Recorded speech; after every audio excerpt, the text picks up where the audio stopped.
வணக்கம். உங்களுக்காகவே பிரத்யேகமா உருவாக்கப்பட்ட இந்த ஆழமான அலசலுக்கு உங்கள மிகுந்த உற்சாகத்தோட வரவேற்கிறேன். இன்னைக்கு நாம பேச போற விஷயம் நிச்சயமா உங்க சிந்தனைய தூண்டும். ஆமா, கண்டிப்பா. ஒரு பெரிய தாக்கத்தை ஏற்படுத்தும்னு சொல்லலாம். கரெக்ட். சரி, இத கொஞ்சம் விரிவாக பார்ப்போம். இன்னைக்கு நம்ம சோர்ஸ் மெட்டீரியல் நெப்போலியன் ஹில் எழுதின the master key to riches, அதாவது செல்வத்திற்கான திறவுகோல் அப்படிங்கிற புத்தகத்தோட குறிப்புகள் தான். ரொம்ப பவர்ஃபுல்லான புத்தகம் இது. ஆமா. இந்த தேடலோட நோக்கம் வெறும் பணத்தை எப்படி சம்பாதிப்பது அப்படிங்கறத பத்தி பேசுறது கிடையாது.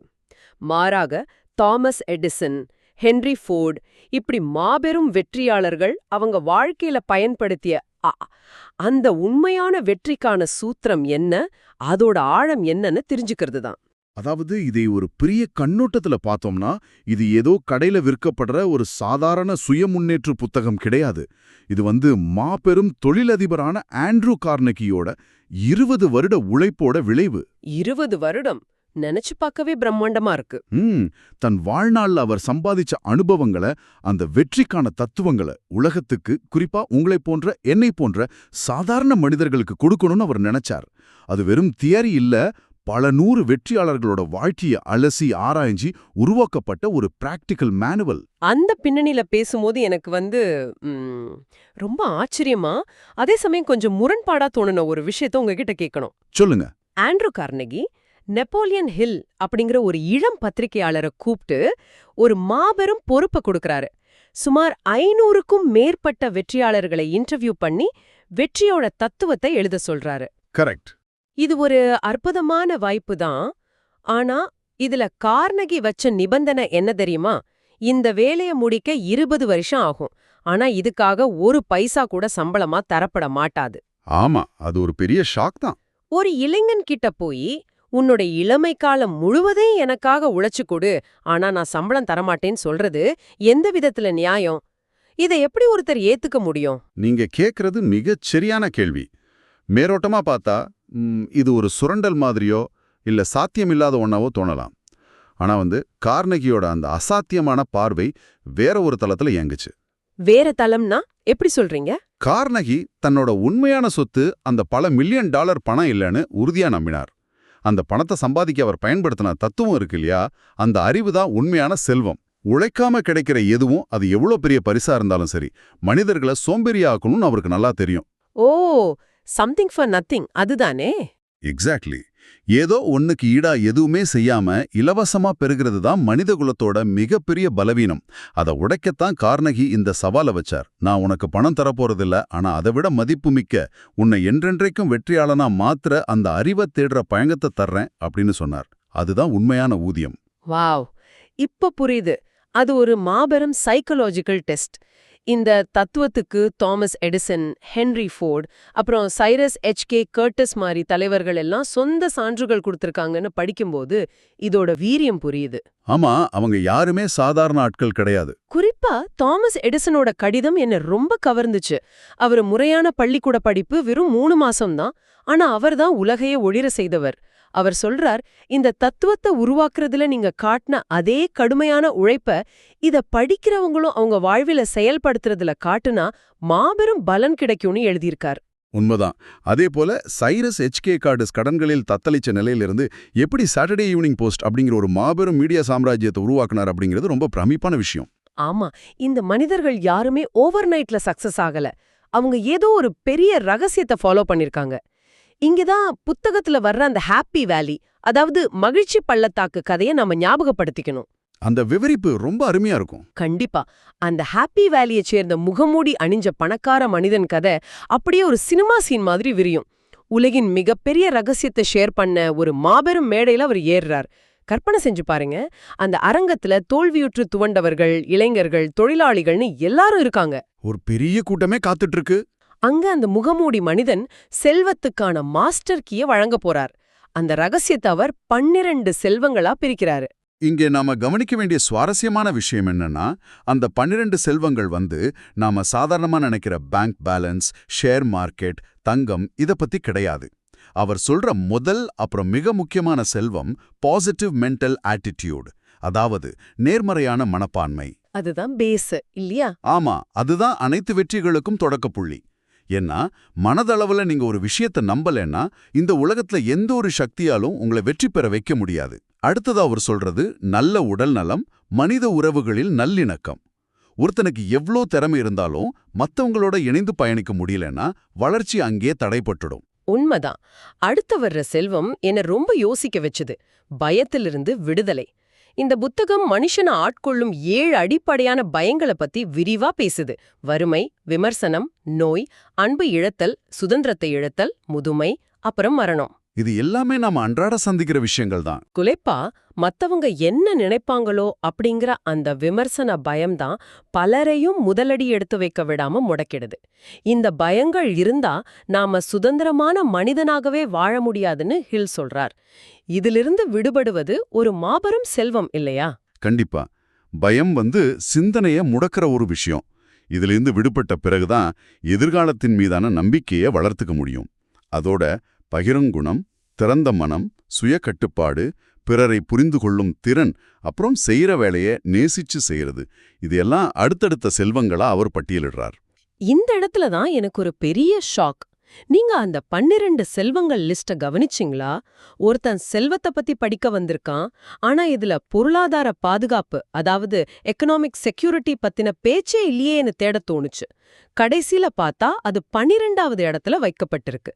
பணம் ஏன் இவ்ளோ பின்னால தள்ளப்பட்டிருக்கு? இது பிராக்டிக்கலா செட் ஆகுமா? ரொம்ப முக்கியமான கேள்வி இது. ஏன் பணம் கடைசியில இருக்குன்னா, மத்த 11 செல்வங்களும் இல்லாம பணம் மட்டும் ஒருத்தர்கிட்ட குவிந்தா அது வெறும் உயிரற்ற காகிதம்தான்.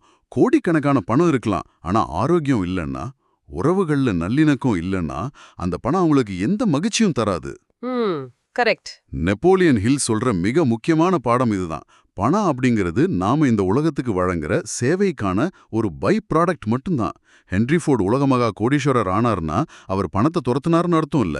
அவர் லட்சக்கணக்கான மக்களுக்கு மலிவான போக்குவரத்தை கொடுத்தார், வேலை வாய்ப்பு கொடுத்தார். அந்த பிரம்மாண்டமான சேவை தான் அவருக்கு பொருளாதார பாதுகாப்பு கொடுத்துச்சு. நாம சேவையை முன்னிறுத்தும் போது பணம் தானாகவே வரும். வாவ்! இது வாழ்க்கையில ஒற்றிலும் வேற ஒரு கோணத்துல பார்க்க வைக்குது.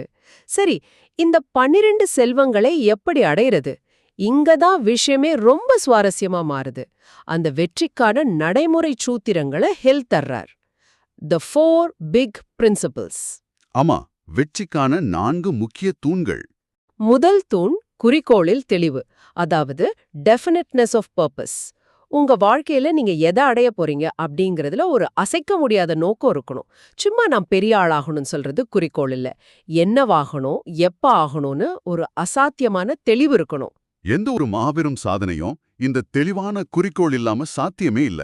இத ஒரு பூத கண்ணாடியோட ஒப்பிடலாம். சிதறி கிடக்கும் சூரிய ஒளிய ஒரு பேப்பர் மேல குவிச்சா அது அந்த பேப்பரை எரிக்கிற சக்தியை பெறுது இல்லையா? அதே போலதான் மனித மனமும். ஒரு பாயிண்ட்ல ஃபோக்கஸ் பண்றது. எக்ஸாக்ட்லி. தெளிவு இருக்கும்போதுதான் ஒரு மனிதனால் தன் ஆற்றல் முழுவதையும் ஒரே புள்ளியில குவித்து செயல்பட முடியும். இந்த தத்துவத்துக்கு புத்தகத்துல வர்ற எட்வர்ட் சேஸ் அப்படிங்கிற இன்சூரன்ஸ் முகவரோட கதை ஒரு அற்புதமான உதாரணம். அவர் நெப்போலியன் ஹில்லோட தத்துவங்களை படிக்கிற வரைக்கும் எந்த பெரிய இலக்கும் இல்லாம சாதாரண பாலிசிகளை தான் வித்துட்டு இருந்தார். நிறைய பேர் அப்படிதான் இருக்காங்க. ஆனா இந்த புத்தகத்தை படிச்ச உடனே அவருக்குள்ள ஒரு தீப்பொறி பத்திக்கிச்சு. தனக்குள்ள ஒரு தெளிவான மிகப்பெரிய குறிக்கோளை உருவாக்கிட்டார். அந்த தெளிவு அவருக்கு எவ்வளோ பெரிய நம்பிக்கையை கொடுத்துச்சுன்னா, புத்தகத்தை படிச்சு முடிச்ச அடுத்த சில மணி நேரங்கள்லேயே அவர் புறப்பட்டு போய் $2 மில்லியன் மதிப்புள்ள ஒரு மிகப்பெரிய பாலிசியை வித்து சாதனை படைச்சார். நிஜமாவா? ஒரே நாள்ல? ஆமா. அது வரைக்கும் அவர் செஞ்சுட்டு இருந்த வேலையை கம்பேர் பண்ணா, இது அவர் 50 வருஷங்கள்ல விற்கக்கூடிய பாலிசிய ஒரே நாள்ல வித்ததற்கு சமம். ஒரு தெளிவான குறிக்கோள் நம்ம மூளையோட வேதியிலேயே மாற்றிடும் அப்படிங்கறதுக்கு இதை விட சிறந்த உதாரணம் இருக்க முடியாது. அற்புதம். அது மட்டும் இல்ல, அவர் வெறும் குறிக்கோளோட நின்னுடல. அவர் 2வது தூணான கூடுதல் தூரம் பயணிக்கும் பழக்கம், அதாவது கோயிங் தி எக்ஸ்ட்ரா மைல், அதை தன்னுள் வளர்த்துக்கிட்டார். இதுதான் வெற்றிக்கான அடுத்த சூத்திரம். இந்த கூடுதல் தூரம் பயணிக்கிறது அப்படிங்கிறது கேட்பதற்கு நல்லா இருக்கு. ஆனா பிராக்டிக்கலா நமக்கு கொடுக்கப்படுற சம்பளத்துக்கு ஏத்த வேலையை மட்டும் செய்யாம அதை விட அதிகமா வேலை செஞ்சா அது சுரண்டலா மாறிடாதா? இது பலருக்கும் வர்ற நியாயமான சந்தேகம்தான். ஆனா இது இயற்கையோடு ஒப்பிட்டு பார்த்தா உண்மையான அர்த்தம் புரியும். ஒரு விவசாயியை எடுத்துக்கோங்க. அவர் நிலத்துல விதைய தூவிட்டு உடனே எனக்கு பலன் வேணும்னு கேட்க முடியுமா? கண்டிப்பா முடியாது. மாசக்கணக்கா வெயிட் பண்ணணும். ஆமா. முதல்ல நிலத்தை உழுது விதைச்சு தண்ணீர் பாய்ச்சி இரவும் பகரும் கடினமா உழைக்கணும். இவ்வளவு கடின உழைப்புக்கும் இயற்கை முன்கூட்டியே எந்த ஊதியமும் தர்றதில்ல. ஆனா அப்புறம் எப்படி பலன் கொடுக்குது? ஒரு விதைக்கு 100 விதைகளா? லாபத்தை அதிகரிக்கும் விதியின் மூலமா பல மடங்கு அறுவடையை கொடுக்குது. Law of increasing returns. Correct. நாமும் அப்படித்தான். நமக்கான பொறுப்பை தாண்டி யாரும் நம்மை கவனிக்கலனாலும் நம்ம உழைப்ப அதிகமா கொடுக்கும்போது வாழ்க்கை பல வழிகளில் அந்த பலனை நமக்கு திருப்பி கொடுக்கும். எவ்ளோ ஆழமான சிந்தனை! இயற்கையின் விதியோடு இணைச்சு பார்க்கும்போது சந்தேகம் ஏதும் வரல. அடுத்ததா 3வது தூண் மாஸ்டர் மைண்ட். இதுதான் ஆண்ட்ரூ கார்னெகியோட உண்மையான ரகசியம்னு புத்தகம் ஆணிக்கரமா சொல்லுது. கார்னெகிக்கு எஃகு தயாரிக்கிறத பத்தி டெக்னிக்கலா முழுசா தெரியாதுங்கிறது பலருக்கும் ஆச்சரியமா இருக்கலாம். ஆனா அவர் அந்த துறையில நிபுணத்துவம் பெற்றவர்களை ஒன்றிணைத்தார். எந்த போட்டி மனப்பான்மையும் இல்லாத நபர்களுடன் இணக்கமாக செயல்படுற ஒரு மாபெரும் கூட்டணி தான் இந்த மாஸ்டர் மைண்ட். இந்த மாஸ்டர் மைண்ட் பத்தி பேசும்போது ரசல் கான்வெலோட புகழ்பெற்ற ஆக்கர்ஸ் ஆஃப் டைமண்ட்ஸ், அதாவது வைர வயல்கள் கதையை நம்ம கண்டிப்பா பேசணும். அலி ஹாஃபர்ட் அப்படிங்கிற ஒரு விவசாயி வைரங்களை தேடி உலகமெல்லாம் அலைஞ்சி கடைசியில சொத்தையெல்லாம் இழந்து இறந்து போனார். ஆனா அவர் வித்துட்டு போன அந்த நிலத்திலேயே புது ஓனர் உலகின் மிகப்பெரிய வைரச் சுரங்கங்களை கண்டுபிடிக்கிறாரு. நம்ம கிட்ட இருக்கிறத நம்ம உணர்றதே இல்ல. அதுதான் பலரும் வெற்றியும் வாய்ப்புகளும் எங்கேயோ தூரத்துல இருக்கிறதா நினைச்சு அலையிறாங்க. ஆனா நீங்க இருக்கிற இடத்திலேயே உங்க நண்பர்கள் வழிகாட்டிகள் மூலமாவே உங்களுக்கான வைர வயல்கள் ஒழிஞ்சிருக்கு. மாஸ்டர் மைண்ட் கூட்டணி அமைக்க நீங்க எங்கேயும் போக வேண்டியதில்லை, அங்கிருந்தே தொடங்கலாம். சரி, மாஸ்டர் மைண்ட் அமைச்சாச்சு, சரியான மனிதர்களை சேர்த்தாச்சு. அடுத்து என்ன? இங்கதான் 4வது தூண் வருது. செயல்முறைப்படுத்தப்பட்ட நம்பிக்கை, அப்ளைட் ஃபெய்த். ஒரு அழகான உருவகம் மூலமா இத சொல்றாங்க. ஒரு மனிதன் ஒரு சிறிய கூழாங்கண்ணம் நதிக்கரையிலிருந்து கையில எடுக்கிறான். அந்த சிறிய கல்லுக்குள்ள இந்த பிரபஞ்சத்தோட அத்தனை ஒழுங்கும் அடங்கியிருக்குன்னு புரிஞ்சுக்கிறான். இயற்கையோட லா அண்ட் ஆர்டர். ஆமா, அந்த நதி எப்படி தொடர்ந்து சத்தமிட்டு ஓடி தடைகளை தாண்டி தன்னை சுத்தப்படுத்திக்கிறதோ அதே போல அந்த பிரபஞ்ச சக்தி அந்த கல்லிலும் இருக்கு. இதையே தான் மனிதனின் நம்பிக்கைக்கு ஒப்பிடுறாங்க. இயற்கையில எப்படி ஒரு ஒழுங்கு இருக்கோ அதே ஒழுங்கு நமது உள்ளத்திலும் இருக்குங்கிற அசைக்க முடியாத நம்பிக்கை. ரொம்ப ஆழமான தத்துவம் இது. ஆனா இது ஒரு முக்கியமான கேள்வியை எழுப்புது. நம்பிக்கைய மனசுக்குள்ள வெறும் எண்ணமா மட்டும் வச்சிருக்காம அதை செயலா மாற்றுவது எப்படி? ஏன்னா செயல் இல்லாத நம்பிக்கை செத்ததற்கு சமம். நீங்க உங்க குறிக்கோளை செட் பண்ணிட்டு எந்த தயக்கமும் இல்லாம முதல் அடியை எடுத்து வைக்கும்போது தான் அது அப்ளைடு ஃபெய்த் ஆகுது. இங்க நம்ம கவனிக்க வேண்டியது, பயம் என்பது இந்த உலகை படைத்த சக்தி மேல நமக்கு இருக்கும் நம்பிக்கையின்மையே காட்டுது. ஒளியும் இருளும் எப்படி ஒன்னா இருக்க முடியாதோ அதே போல பயமும் நம்பிக்கையும் ஒன்னா இருக்க முடியாது. நாம எப்படி சிந்திக்கிறோமோ அதுவே நாம் ஆகிறோம்னு இது உறுதிப்படுத்துது. இங்கதான் பகுதி 4ல காஸ்மிக் ஹேபிட் ஃபோர்ஸ், அதாவது பிரபஞ்ச பழக்க சக்தி அப்படிங்கிற கருத்துக்கு வர்றோம். இது ஏதோ மேலோட்டமான லா ஆஃப் அட்ராக்ஷன் மாதிரி தெரியல, ரொம்ப ஆழமான சைக்காலஜி இதுல இருக்கு. சரியா சொன்னீங்க. இந்த தத்துவத்தோட மையப்புள்ளியான காஸ்மிக் ஹேபிட் ஃபோர்ஸை புரிஞ்சுக்கிறது மிக மிக அவசியம். நீங்க தொடர்ந்து எதை சிந்திக்கிறீங்களோ எதை செய்றீங்களோ அது நல்லதோ கெட்டதோ அது இந்த பிரபஞ்ச சக்தி ஒரு நிரந்தர பழக்கமா மாற்றிடுது. பிரபஞ்சத்துல நட்சத்திரங்களும் கிரகங்களும் தடம் மாறாம இயங்குற மாதிரி ஒரு மனிதனின் தொடர்ச்சியான எண்ணங்களை இந்த பிரபஞ்சம் நிஜத்துல கொண்டு வர செயல்படுது. இன்றைய அறிவியல் சொல்ற நியூரோபிளாஸ்டிசிட்டி கான்செப்டையும் இதோட நாம பொருத்தி பார்க்கலாம். அப்போ இதற்கெல்லாம் என்ன அர்த்தம்? நாம் தினமும் வறுமையையும் கஷ்டங்களையும் நினைச்சிட்டே இருந்தா இந்த பிரபஞ்ச பழக்க சக்தி அந்த வறுமையை தான் வளர்க்கும். மாறா செழிப்பையும் வெற்றியும் நினைச்சா செழிப்பை வளர்க்கும்.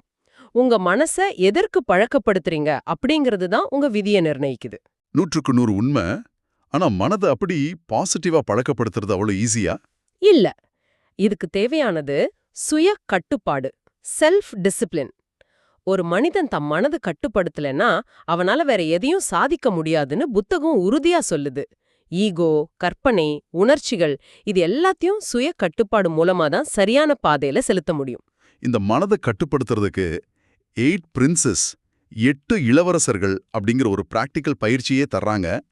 ஒவ்வொரு நாளும் தூங்க போறதுக்கு முன்னாடி தனக்கு கிடைச்ச நல்ல ஆரோக்கியம், உணவு, உறவுகள்னு எல்லாத்துக்கும் மனசுக்குள்ள நன்றி சொல்றது, தனக்கு ஏற்பட்ட தோல்விகளை கூட பாடங்களா மாத்துறதுக்கு நன்றி சொல்றது.